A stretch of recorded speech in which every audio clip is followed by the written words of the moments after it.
Hello and welcome to this video lecture on wireless communication. So in this video lecture we are going to study the basics of wireless communication and electromagnetic spectrum. So starting with the electromagnetic spectrum, the next slides that shows the images of the same region of the sky but using different types of light. So what are the different types of lights or waves that we are going to understand with the help of the images. So this is the first image that shows sky with visible light.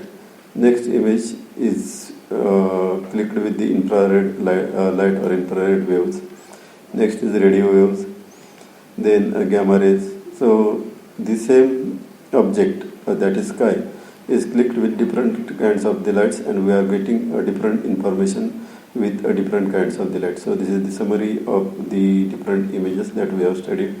So this one is optical, this one is infrared, new infrared, molecular hydrogen, radio waves, and so on.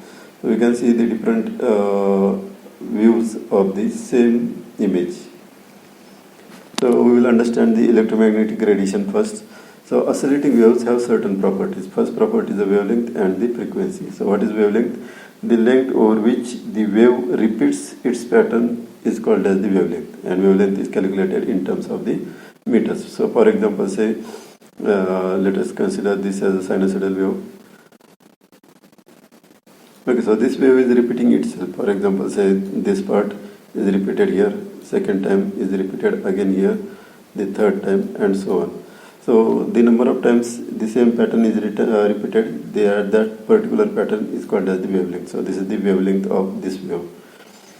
And next property is the frequency. So frequency is nothing but how often the wave repeats itself per unit of time, or cycles per second is called as the frequency.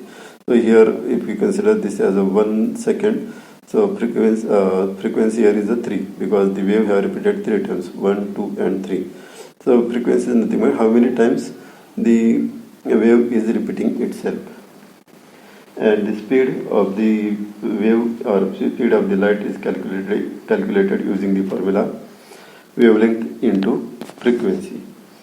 Now the speed of the light is constant in a vacuum. So speed is calculated by a formula C equals to lambda f, and speed of light is 3 into 10 raised to 8, and it is constant in a vacuum. So if we consider two kinds of the waves, let us consider these two waves. First have the higher wavelength, second have the lesser wavelength. But the first wave have lesser frequency, and second wave have the larger frequency. So by having this kind of the proportions, whatever the speed we are getting is a constant. So here speed is calculated by 7 into wavelength, which is larger, and here speed is calculated by 20 into wavelength, which is smaller. So that's why speed is constant. Now next we will understand the electromagnetic spectrum, how the different waves are categorized depending on their frequency and the wavelength. So first part in this wavelength we will study as a visible light. So this portion is called as the white portion is called as the visible light. So visible light, its frequency starts from the 4.0 into 10 raised to 14 Hertz to 7.5 into 10 raised to 14 Hertz. And the wavelength changes from 7.5 into 10 raised to minus 7 meter to 4.0 into 10 raised to minus 7 meter. So this is the visible light.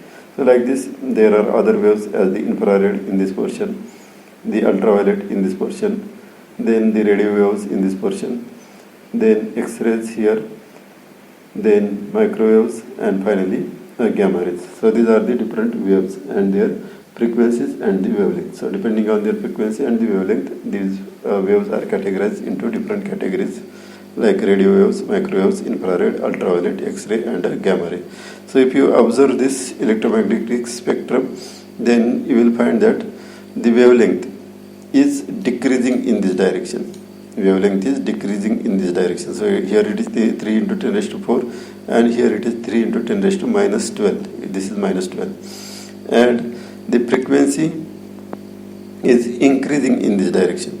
In this direction, frequency is increasing. In this direction, wavelength is decreasing. So here frequency is 10 raised to 2, here frequency is 10 raised to 20. So it is increasing. Now this categorization you can easily remember with one sentence. That sentence is Ram's mother is visible under X-rays and gamma rays. So if you take one alphabet here, R stands for radio, M stands for microwave, I for infrared, F for visible light, U for ultraviolet, X for X-rays, and G for gamma rays. Okay, so these are the different categorizations of the electromagnetic spectrum. And remember that for a wireless communication, these waves are used up to infrared, from radio waves to infrared waves. Visible light is not used for the wireless communication, as well as these higher frequency waves are not used for the wireless communication, because these higher frequency waves are harmful to the humans or the living things. So if you go into this direction, the waves become more harmful to the human race. So that's why this ultraviolet, X-rays and gamma rays are only used for the scientific and the medical purposes. But infrared, which is used for the remote of the TVs, that kind of the communication is done with the infrared. Microwaves can be used for the wireless communication in cell phones. Similarly, radio waves for radio and TV information transmission, these radio waves are used. Okay, so we will understand the details about these waves. Before that, we will take one question for you. Which of the following types of electromagnetic radiation travels fastest in a vacuum? Options are gamma rays, infrared, radio, ultraviolet, X-rays, and all these travels at the same speed. So what can be the answer? As it is said, in a vacuum, the speed of every wave or every light is a constant. So that's why the final answer that all travel at the same speed is the correct one. Okay, now we will understand the basics of radio waves. Radio waves are used for the communication, radio communication. Then the next, the radio waves have the higher wavelength, that means they are longer as compared to the gamma rays, X-rays, and their frequency is lesser. So these are low energy frequency waves.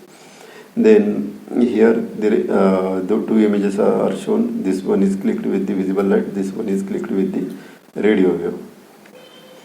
Then microwaves are used for the majorly used for the cooking and used for the cell phones. So whatever the communication that we do is with the help of the microwaves. So cellular communication, mobile communication is done with the help of microwaves. These are lesser harmful to the humans, so that's why these are used for the wireless communication. Next is infrared light. So this is image clicked with the infrared light of the cat. So you are getting some different kind of image. So what is this image? So it is showing the information about which part of the cat is more cool and which part is more warm. So this head and eyes are more warm as compared to the body. So energy information is shown by this infrared light. Then next is the visible light. So this is the visible light image. This is the infrared light image. This one is ultraviolet light, X-rays, and finally the gamma rays. Remember that X-rays, gamma rays, ultraviolet light and visible light is not used for the wireless communication till now. Now next we will understand the spectrum allocation. Now in order to provide the wireless communication, the different organizations, for example in India you have the wireless communication service providers as Airtel, Jio and so on. So these companies request to have the spectrum, and these companies acquire the spectrum from the government. So how these spectrums are allocated to different companies, that we will understand. So the spectrum allocation by various national governments is coordinated by an agency of International Telecommunication Union Radio Communication. So the name of the organization is ITUR. So this is the international organization which specifies the guidelines or the standards for the spectrum allocation. But whatever the rules they have defined, guidelines they have provided, these are not binded to a national government. So national government can refer these guidelines, but they are not binded to follow all the guidelines. So every government have their own policies to distribute the spectrum. So there are three ways of distributing the spectrum. One is comparative bidding, then lottery system, and auctioning method. So we will understand what exactly these methods are. So comparative bidding. In comparative bidding, the proposals are asked from different organizations who wants to acquire the radio spectrum. So these companies submits the proposals with a cost they are about to provide to the government, as well as the way by which they are going to use the spectrum for society. So depending on the proposals submitted by all the organizations, government authorities assess these proposals, and depending on high quality proposals, they provide a spectrum to one of the organization. But here a disadvantage of this method is if the government authorities have some relations with the companies, or they have some personal interest into the companies, then there can be a possibility of the bribe. So this method is not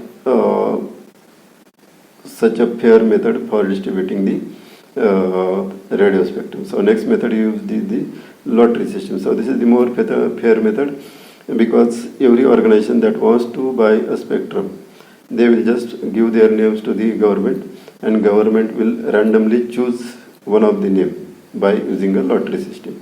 So whatever is the organization name which is picked randomly, that organization will get a spectrum. But disadvantage of this kind of the method is that even though any organization that doesn't want to make use of the spectrum, they also provides their name to the government, and if luckily they get the spectrum, they sell the spectrum to the needy organization with a higher price. So the organizations are getting more benefited or more profit than the government by using this method. And last method is a auctioning method. This method provides the maximum benefit to the government, because in auctioning method, the every organization that wants to buy a spectrum will place their price, and this price will be increased by every organization, and whatever the organization that gives a higher price, that organization will be allocated a spectrum. So this particular method provides the higher profit to the government. So that's why this is the more preferred method for the spectrum allocation. Now next we will understand the radio propagation mechanism. So there are three kinds of the radio propagation mechanisms: reflection, diffraction, and scattering. These are three types. So what is reflection? Now for example, say here it is an antenna. Let us consider this as an antenna which is emitting the radio waves in this direction. So if there is some object in between the waves and waves, then this object will reflect the waves. So this reflected waves are called as the reflection waves. So reflection is propagation wave implies on object large compared to a wavelength, that is lambda. Example, the surface of the earth, buildings and walls. So this is called as the reflection waves. The next is the diffraction. So what is diffraction? Path from transmitter to receiver obstructed by a surface with sharp irregular edges. So for example, say this is the mountain which has the sharp edges. So if the object on which it is falling, if it is shorter than the wavelength, then it will get diffracted. The diffracted means it will be reflected in many directions. So this kind of the propagation is called as the diffraction. Waves bend around obstacle even when lost line of sight does not exist. So this is the diffraction. And last one is the scattering. Object smaller than the radio wavelengths, where that object radio waves declines, at that time it scatters in many directions. So this is the another source of the radio waves. So these are the three different propagation mechanisms. One is direct, second is reflection, diffraction, and scattering. So I will be providing one quiz based on this lecture. So go and in the comment section, so click on the link provided in the comment section and solve the quiz. That is the objective type of the questions. If you have any doubts, you can ask in the comment section. Thank you.